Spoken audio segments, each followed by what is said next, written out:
In this video, we'll take a look at how to enter value labels for a variable, which will be reviewed because we've done that before. But then I also want to show you how to apply value labels that were entered for one variable to a number of different variables, which can be really useful as it's a great time saver. So let's go ahead and get started. Here in this data set, notice that I have 10 people, and I have the variables gender, item 1, 2, 3, 4, and 5.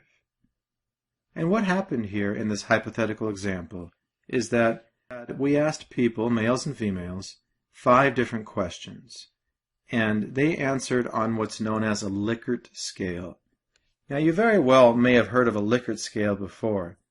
And the first thing is you might have heard it called Likert scale, which is very common to call it that. But it's actually Likert.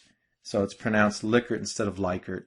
And it was developed by Rensis Likert in the early to middle 1900s. He developed the scale. And it's used so commonly. It's used in this 5-point option, as you see here, 5 to 1, and we'll talk about that in just a moment.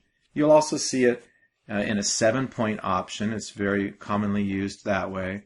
And less commonly so, but you'll see it in other ways like 9-point scale and so forth. And it's used with many different kinds of descriptions. Definitely true, somewhat true, and so forth. Not just agree as you see here. But let's take a moment and just explain this. It really is worthwhile because it is used so often. So in the most traditional use of the scale, which is what we see right here, we have a 5 equals strongly agree, a 4 equals agree, 3 is neither agree nor disagree. This is sometimes called neutral.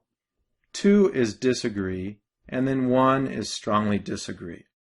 And what happens is a person reads a given statement, such as the following.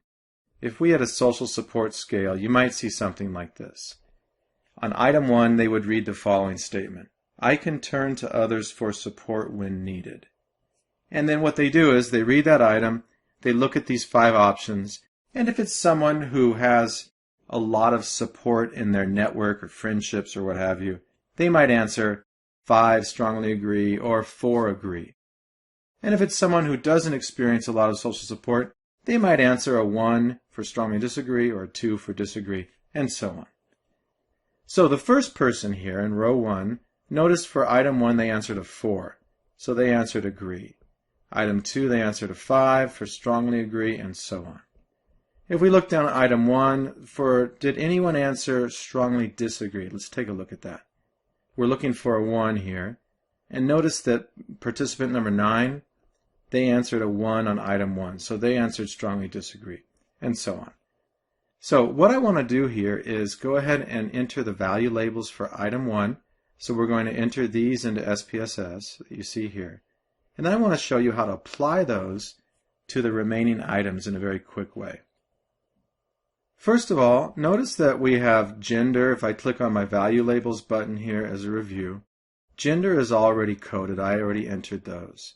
But what I don't have entered is item 1, item 2, 3, 4, and 5. And I'd like to go ahead and enter those to have them in the data set. So if I go back and look at this file at a later time, I'll remember that a 5 corresponded to strongly agree and a 1 corresponded to strongly disagree. So in other words, I'll know which direction the scale is scored.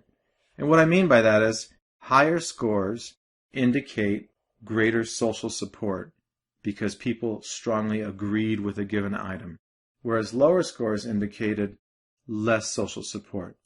Since we're looking at entering value labels, let's begin with item 1. So I could either double-click on item 1, or I could go to the Variable View tab.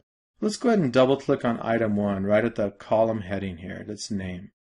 So I double-click that and notice it takes me to the Variable View window. So that's a quick way to get there if you want to access the Variable View window.